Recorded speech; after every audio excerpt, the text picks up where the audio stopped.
Hey everybody, hope you're doing good.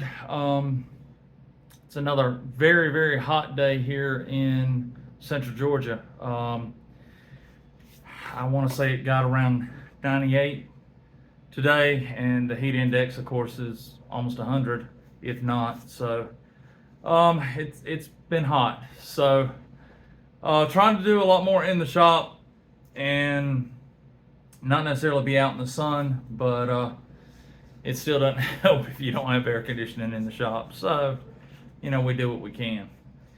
A lot's been going on this week. We had to make a run to Mississippi, and that's about a 6.5, 7 hour ride from here. We went to pick up a lathe for a friend of mine and got it on the trailer, started heading home, and then realized it was going to have to come to my shop because he doesn't have a place for it yet. So, and there's some issues that I'm going to be working on. So, wasn't quite expecting that, but it's here. So, we'll when we get it unloaded, we can deal with that.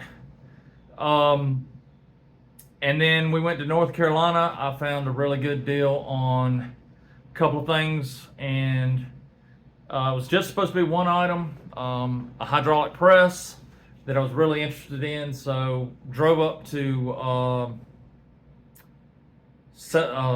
Cameron, North Carolina, and was hoping to get to see another YouTube buddy up there while we were up there, but it didn't work out. He had a lot going on. I did too. So we'll have to plan another trip up there. But I'd asked my friend to pick up this part probably 2 months ago, the press, and between the gentleman who had it doing stuff, going on a missions trip, and then things happening with the other gentleman, and trying to get his stuff together, anything I do, it ends up, being a circus. It's just my luck, and unfortunately, he's got some of my luck too. So it just never worked out, and I think we figured out why, because when I went to get the press, the gentleman had some other items that he gave me a stellar deal on, and it worked out for the absolute best for everybody involved. So I'm going to show you those, and then we'll come back and we'll talk, and yeah, see what else is going on.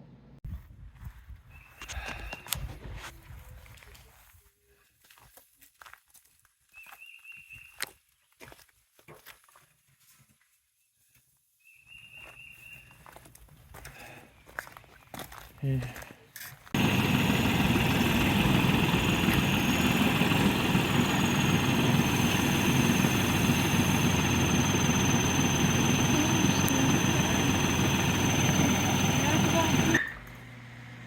This was my original bandsaw, and it's a really nice saw. Does a great job, has done a great job, and it's just worked well. It's got a high-low speed on the motor. It's got a lubrication system, and it does have a controlled descent right there that controls how fast the saw drops. The things I don't like about it, if you want to do a miter cut, the only way to do it is by turning these, and it's just not been great. It's not really accurate, and it's small. From there to the full length, I believe it's only about 6 to 8 inches that it'll cut. So I really want something bigger. Let me show you what I got. So on the trip to North Carolina, this was the big score. This is an amazing horizontal bandsaw that the gentleman had for sale. It's an Ellis. And the cool thing about it is it has a feature where it can be turned 45 degrees or any range in there. You release this handle here, If I can get it to release, there we go.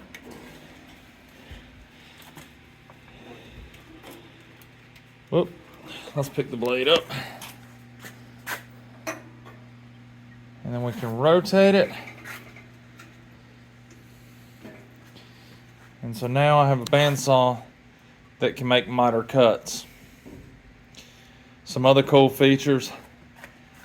It's got, I don't know if you can see it, a wire wheel right there to keep debris from hitting the or getting stuck to the blade and getting in the way. Nice little vise right here. It's got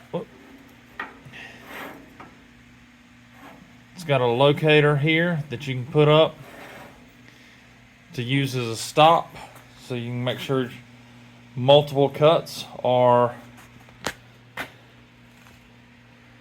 the same. Let's see.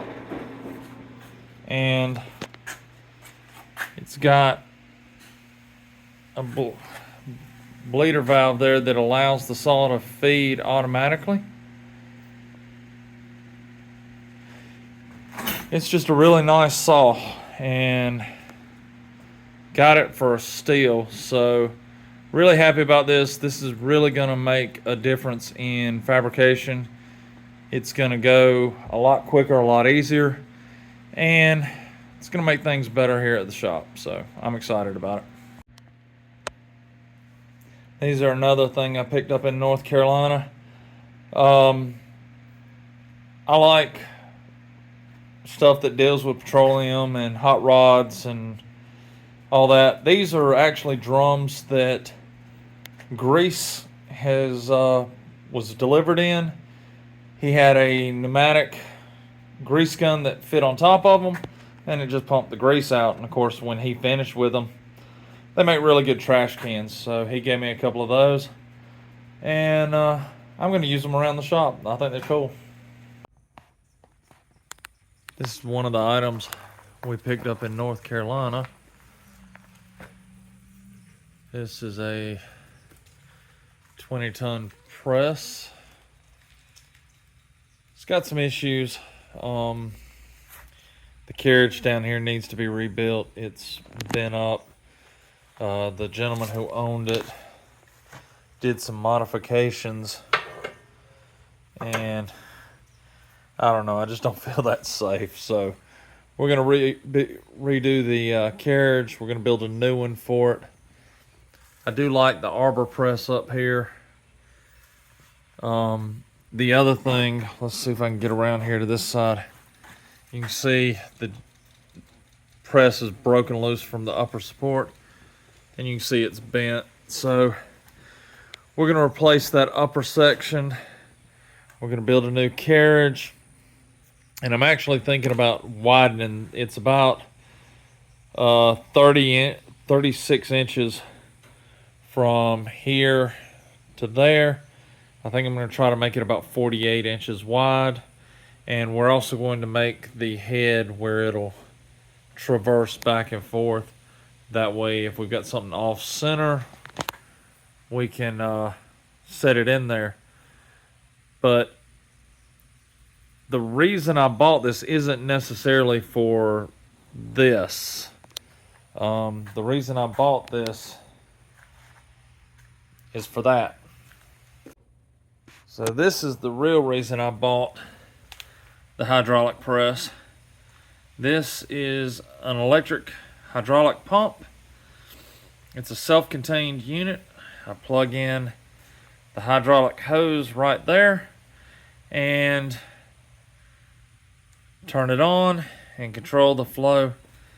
So I think that's going to work out good. Should be able to set it up, and we'll probably mount this on the side of the press so that it's not laying on the floor. So this is a 14-inch Lodge and Shipley lathe that a friend of mine purchased. We think it was made around the 1940s. We're still doing some research. The serial number is I don't know if you can see, there you go, right there. So we're still trying to do some research on it. He's asked me to do some work on it. There's a couple of things wrong with it. The carriage right here is frozen up. So we're going to take this off at some point and clean it, lubricate it, try to get it working correctly. And then the big issue is right here. This arm follows down, you can see it right here. It follows down to the apron to this lever. I'm sorry, no. I'm telling you wrong, to this lever.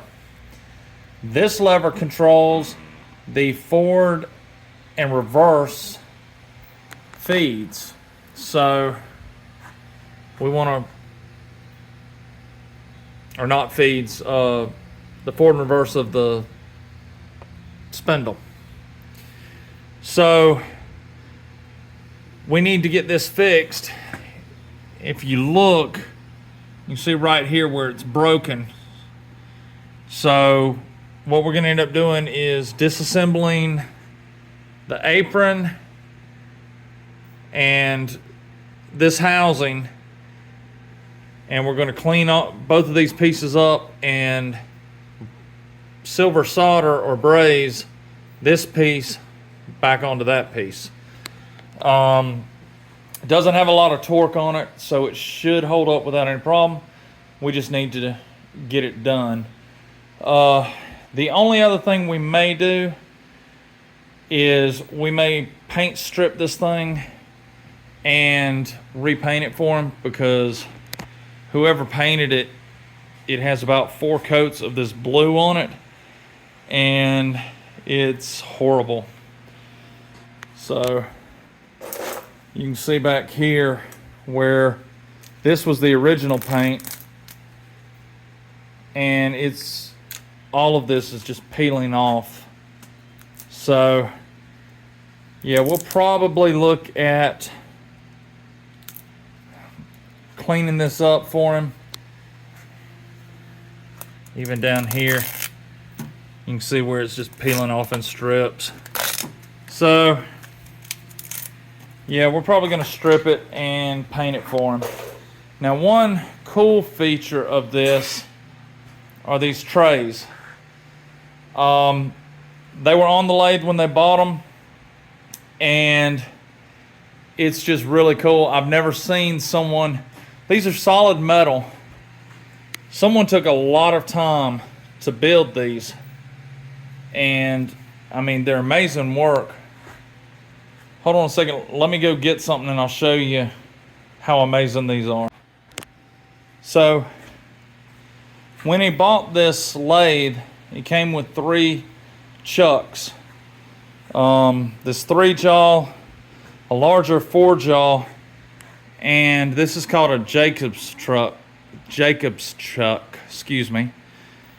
And if you look, so the 3-jaw goes here, the 4-jaw there, and that Jacob's goes right there. And then your tool holders and tools,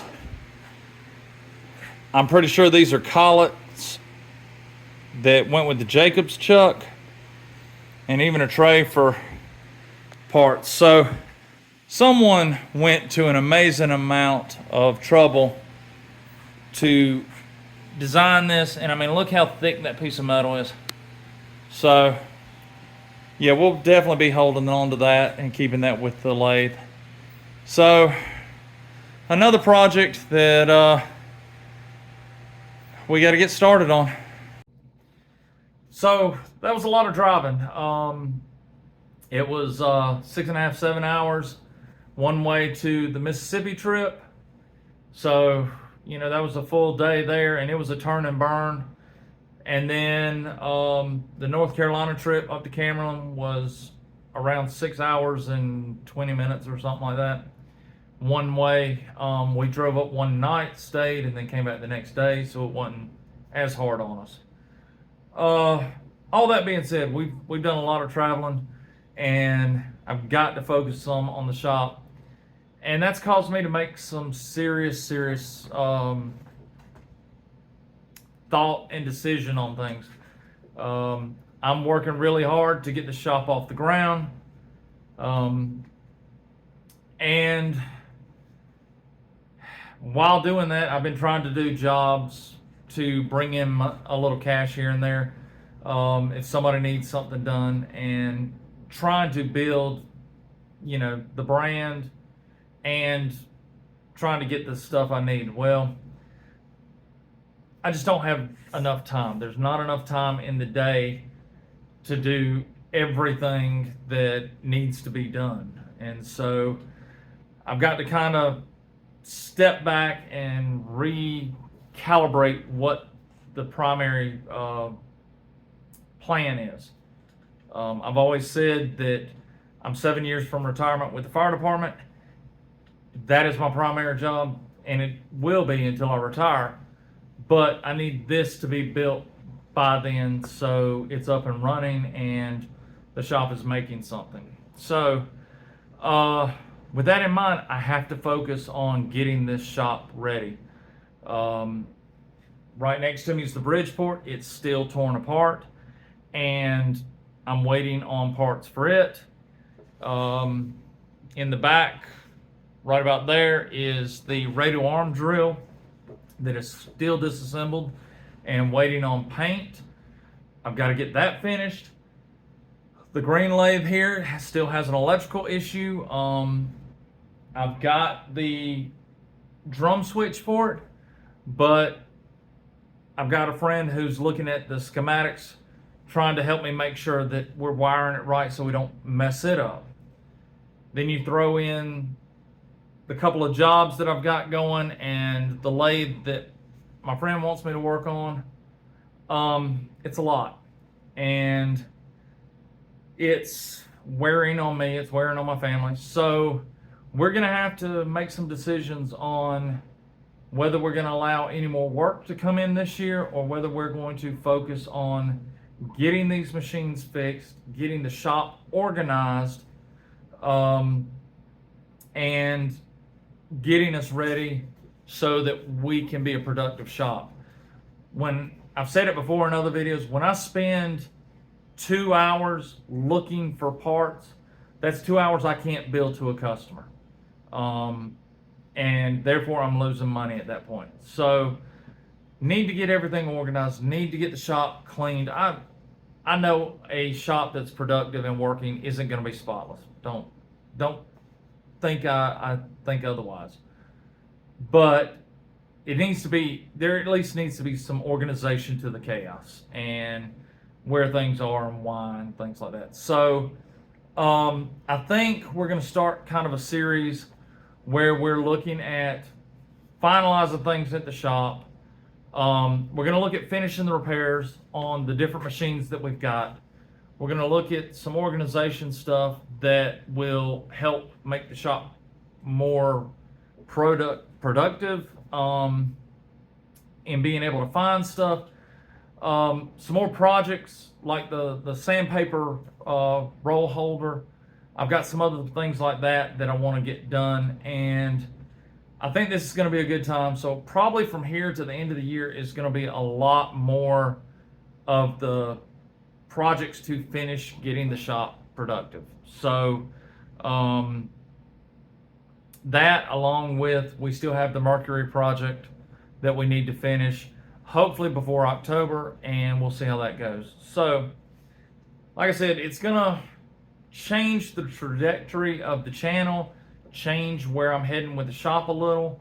Like I said, this has always been my plan, but while trying to do it, I'm realizing there's things that have to be put on hold so that we can make this happen. So yeah, that's where we're going. It'll be a little interesting trying to get everything organized. I'm not the most organized person in the world, but I need to be. And so hopefully my wife, my kids, myself, some friends, we can get in here and really turn this around and get everything where it needs to be. So I appreciate you following along. I appreciate you being part of the channel. Thank you for all the support. Thank you for the comments and all of those who have joined. I hope you stick with me through this and watch as the shop grows and develops and becomes more productive. Being a better, more productive shop is definitely going to bring in more work and allow us to do things that right now we can't do. So come grow with me. Let's see where it takes us. And you know, it's just another day in paradise. So we'll keep working at it. God bless you. I hope you're having a good day. Be safe. I'll see you on the next one.